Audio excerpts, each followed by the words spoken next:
Well, g'day everybody, Sam Marwood here from Cultivate Farms, and I have the amazing Claire Coates. Claire and Marc are the first aspiring farmers to be matched with an investor through Cultivate Farms, which we're very, very proud of. Claire, thank you for your time. I'm going to ask you lots of questions. It's my pleasure, Sam. Go for it. So here are some of your pigs. Correct. What's happening here? They're the ones that have just had their piglets and they're out and about free ranging. Yeah, this is one of the wet sow paddocks. So we've got 4 sows out here with piglets. I think there's 4, yes. With their piglets, you can see the huts in the background. Yeah, it's a pretty good place if you're a sow. Reckon. To be. So I didn't realise till a year or so ago that pigs have, 2.5 litres a year. Correct. And an average of 8 Yeah, that's right. babies, which is Phenomenal. yeah. Why do people do cows and sheep? They do nothing. I know, it's crazy in comparison. The production with pigs is huge in comparison to cattle and sheep. Yeah. Amazing. Now I want to go back to September 2017. I think that's when we first met. Was it September? Oh yeah, yeah, that'll be about right. I want to talk about the story of how you've gone from us meeting to you pitching to you now on this farm. Mm-hmm. What was your backstory? So you and Marc were on a farm just down the road from Kyabram leasing and doing free range pigs. That's the story? Yeah, that's right. Yeah. So we started Freeland Pork on a lease property not far from where we were living, and faced a few challenges there with red tape and the like. And we thought, rightio, well, we need to change what we're doing, and we need to find someone who can back us to really grow the business. We knew that we had a great business model, but it was a matter of finding the right people to be able to explore the business model to its full potential, basically. So do you want me to say how I got to know you? Well, I want to pause there because I think it's a really good point that you, and this is I think where we're going with Cultivate Farms for the future, is that you as an aspiring farmer should be demonstrating your ability to run a business. Oh, 100%. Straight That's away. crucial. Yep. So what you had was a business on a bit of dirt that wasn't your dirt, that you could then plonk onto another bit of dirt. In this case, it happened to be with an investor. So the investor loved that you've been working and had your own market and building your business already, and now it's just a matter of finding a farm that you could farm on and own and just move the business on top of, which I think gives that confidence to the investor, and that's sort of feedback we've had from the investor with you guys.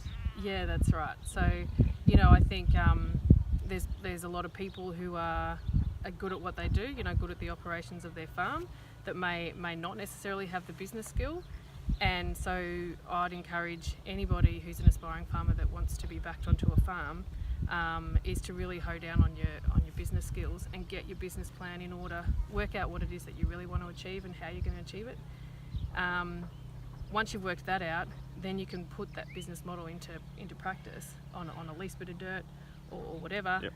Have a crack at it, and then that gives you a really massive launching pad to then be able to secure a farm either through a retiring farmer or with an investor like we did, and then you can just take off from there. But you've kind of got to trial and test your business plan yourself first. Absolutely, and I'm just so glad we've figured out that model, how it can work. And so you were going to be kicked off the land, is that right? Yeah. There was an objector to you doing free range. Correct. And that's another whole story in and of itself. But yes. You were angry that it happened, but I was really happy that was happening. Because well, what it effectively did was created an opportunity that we wouldn't otherwise have looked for. And, it forced us into a position where if we really wanted to progress with the business and find the right farm, well, we had no choice. It was either go do it or don't. So, of course, we went and did it. And then it's created this massive opportunity, and here we are. So even though that objector caused us a lot of pain and suffering, we almost owe him a thank you card. Yeah, that's right. I think we'll have to. So Claire called me up one day after being connected by someone who connected you to someone who connected to us, and right in this period when we were thinking about doing this farm pitching day with an investor, who the investor turned out to be the one to back Claire and Marc. And we had I think we just developed the pitching template for Cultivate Farms at the same time as well, so it was probably pretty rough.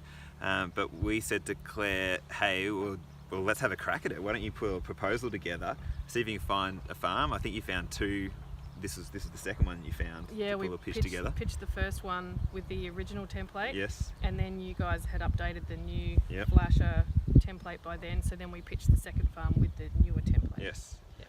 So that was one of 13 farms that we took to this investor. I think it was the 23rd or 20th or something of December. 14th. There we go, 14th. I remember that day. Yeah, we've got you to film it, which is great. And we sat down at the table. Claire and Marc weren't there. None of the farmers were there. We just sat and read the proposals, and Claire and Marc's just stood out as the best. I remember the investor. We went through it all, and we had the top 3 or 4, and he goes, "All right, which one do we back?" Yep. And everyone just said Claire and Marc. You. And I didn't actually expect this investor would actually invest like there and then, as in Spot, yeah. sign up. But I think he was so impressed with the process, this idea of getting the best farmers across Australia to pitch, which we're going to be replicating. Yeah, you came out on top. So I think, what happened then? Did I call you after that straight away? I think so. Yeah, I think pretty we sure were you did. screaming. Were we both screaming? Yeah. Oh, look, there was a fair bit of emotions going around at that time, because we were at the point where the council was saying to us, look, even though we want you to stay on this farm, this objector, has created this ability to be able to move you on, bloody blah, whole nother story. And so we were like, it was like crunch time. We'd pitched the proposal. We were like, what if we don't get an investor? What's going to happen? We're going through contingencies. Sam rings. You guys are awesome. He wants to back you. And we were like, holy doilies, righto. So we're on. And then we went, okay, so what's next? How do we make this unfold? And we managed to kind of strategically buy ourselves a little bit of time through the council. They were on our side anyway. They didn't even want us to move. This whole thing was about someone else objecting, not us being working against the council. Regulations. Yeah. We were working with the council. Yep. So we managed to prolong it a little bit with enough time to be able to then hook into all the legal requirements, Yep. documentation, the whole sale process really of the farm, and then there was a 90-day settlement. So then I had to stretch out our time on the other farm for those 90 days to get us onto this farm without there being too much disruption. So it was pretty full on, pretty interesting times to Absolutely, you've done very well. logistically make that happen. Yep. Yep. And even before getting into this paperwork, and we're realising again more and more that this is about relationships. So this investor said, yep, they sound great, but obviously hadn't signed anything to say, yes, you're in. We got Claire and Marc to go meet them, and they got along straight away. And I think straight away We you had that. a selfie. Yeah, even did a selfie with this investor. It was amazing. We met on my birthday, 22nd of December, so I won't There you forget go. that day either. There's a couple of videos actually that I took that never went public about getting in the Uber and going on down to meet Nigel, which was really nerve-wracking. We took him some samples of our product, which was obviously And a he really loved good them. idea. Yep. Loved the product. He loved we you met guys. with him. Yep. It was a great conversation. Marc doesn't speak very much, but he pretty much dominated that conversation because he was in his element. Like he's like the quiet achiever, our Marc. So it was really great to meet Nigel, and then of course we realised that we all gelled, and then we could kind of have a really cool Christmas going. Yes, We're gonna have a farm. We're gonna have a farm, and then put in all the the plans in place to pull it all together and get us on here. And I guess I just want to reiterate, I think this is a lot about relationships. This is what we say with retiring farmers and aspiring farmers. It's about getting to know each other and figuring out whether you could actually hang out with each other for years and years and years. And if not, you shouldn't move ahead. And I guess this is the same thing here. Even though Nigel, the investor, said, yes, I want to invest, if they didn't get along, nothing would have happened. And that's key as well for our model going forward, is that you've got to be able to present yourself as an aspiring farmer to show you're clever and you know what you're doing, and you have a great business model, but use it as a way to open the door to meet someone. But it might turn out that you hate each other, and you shouldn't go into business with each other. And it's not the end of the line if that happens. That's just a bump in the process, whereby you then go, okay, so this isn't the opportunity for me for whatever reason. Yep. Let's go look for the next thing. What do I need to change? What type of investor am I actually looking for? Maybe I actually do have a better model suited to a retiring farmer than an investor. Depending on your level of business skill, and all those components need to come together so that you find something that's right for you, because everyone's situation and everyone's business is unique. So it's important to get a really good fit. If it doesn't fit, go and find something that does. Exactly, absolutely.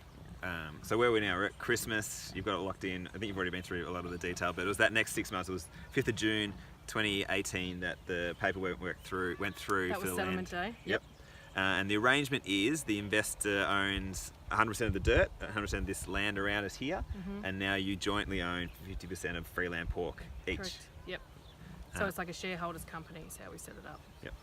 And the business pays a lease back to the landholders. Correct. And then you've also got a separate bank account now where your profits are going into this bank account.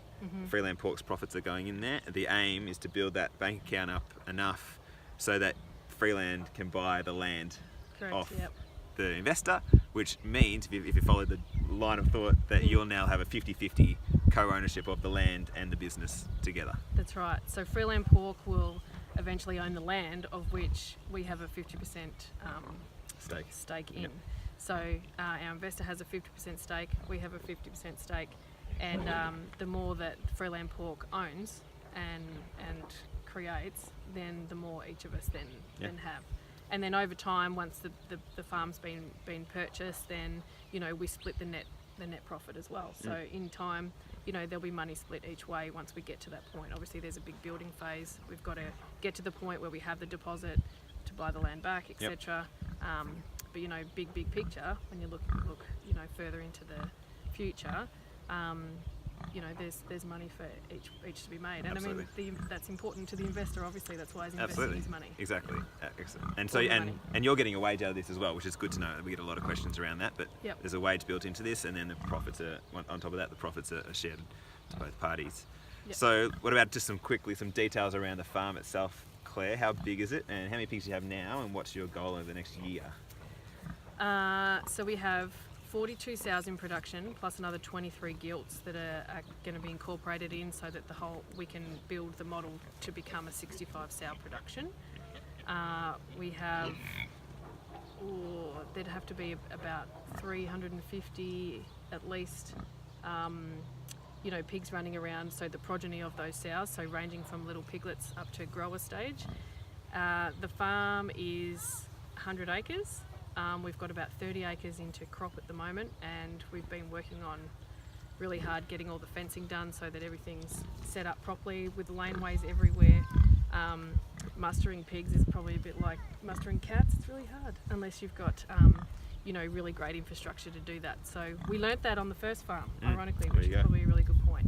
So we ironed out some of the things we worked out we wouldn't do to then come up with a better idea of how we could do it better. So we've got wet sows out here, we've got a dry sow paddock, we've got grower paddocks, and we've got weaners as well that are separate just for a couple of weeks to get them sorted, and then they eventually join the grower herd. Grower herd will be separated into two different age groups once we have the paddock set up to do that. But basically it's a farrow to finish farm, so the piglets are born here and they leave here at about between 90 and 100 kilos as a grower pig to fulfill our market. That's great. So the other areas you're focusing on is marketing. You've had a photo shoot here with the family, it was cool. The pigs and also cooking up some pork and bacon and focusing on that. So we're retail, wholesale, mainly we're focusing on retail at the moment, trying to build those sales. Yeah, and really building the brand and promoting our product not only to the everyday consumer but also to chefs, restaurant owners, to move more of our pigs that way. There's a better return per pig by selling it that way, but it's also important when you've got a lot of stock that you've got a wholesale market as well, which we do. We've got 2 wholesale customers that take pigs from us as well, which is a smaller profit margin, but then retail is quite big, so they balance out. And there's also an in between by selling retail at a bulk level, so there's all these different marketing customers that we're focusing towards, if you like, which will all unfold through the website. Which with we're all looking the forward pimped out photos. Yeah, it's going to be great. And the other thing we're doing as Cultivate Farms is we're going to steal Claire and Marc's knowledge and apply it to you all out there, that we want to get Claire and Marc talking to aspiring farmers and helping them go through the same, hopefully a similar journey, helping unpack your business planning, unpacking how you go about leasing and setting up your business model that is attractive to take to a retiring farmer or investor. So looking forward to be able to get all that knowledge out of you as well, Claire, while you're running the farm and running around with your family. I'm sure you'll fit it in easily. Well, that's what I'm passionate about. That. So, our mission with Freeland Pork is to feed as many people the best quality food that we can, and to make it available to as many people as we can. And I feel like that mission now extends through our relationship with Cultivate Farms, so that, you know, that passion can then go in the sense of helping other people live their farming dream and create food, and, you know, and be abundant, and make sure that we can feed as many people really great quality food through farming it ourselves, you know. So It's exciting. yeah, it's super exciting. Love it. We're very pumped to be working with you, and You know. I want to ask this question not because I want to brag or anything, but I just want to know from your point of view, and we find it hard sometimes to tell people what we do as Cultivate Farms, but can you describe what we've done just in general and how the journey's been and the benefits and the negatives? Just summarise that somehow. Well, it opens up opportunity that you may not have found or sourced yourself, I feel. So the way I see it, you know, Cultivate Farms has a bunch of resources, a bunch of people that have expertise in lots of different areas. So to become involved with Cultivate Farms exposes you to those people. So, you know, we've all got our own skills. We all have things that we're good at. In a lot of cases in farming, people are really good at farming. Maybe not necessarily as good at their numbers, for example. So therefore, joining forces, you know, Sam can say to you as an aspiring farmer, well, I've got some people that can help you with that. I've got people that can help you with your business plan, all these different things, so that, you know, you're not having to learn and do and create everything from scratch. You're yourself. So you're becoming part of a bigger picture, and it opens up, you know, this massive support network. I think that's probably, you know, the biggest thing. I mean, I don't think we could have done this on our own, or if we did, you know, it would have been a longer process, you know, trying to find the investor to build the relationship and to know how to structure the pitch. Whereas, you know, you guys created the template for the pitch, so that part was done. You know the investors. You can take our pitch to the investors. Like, that's a huge part that then you know, you're getting help with that you wouldn't necessarily be able to do without your help. Great. Well, it's been a pleasure helping you, and we want to do this again and again and again and again and again. So please get inspired.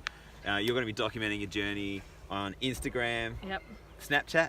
Yeah, no. Maybe not Snapchat. One day Snapchat. Maybe. Instagram and Facebook are the main channels at the moment. Great. And then when the website's launched, you know, we'll be directing a lot of traffic there, and there'll be blogs and heaps of photos, heaps of content. It'll be awesome. We want people to follow the journey and be inspired.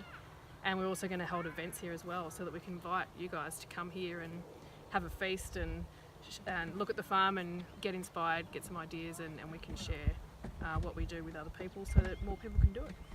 Love it. All right, gang, get fired up. You can own a farm like Claire and Marc. Look at this. Woo! It's theirs. Piggies! See ya.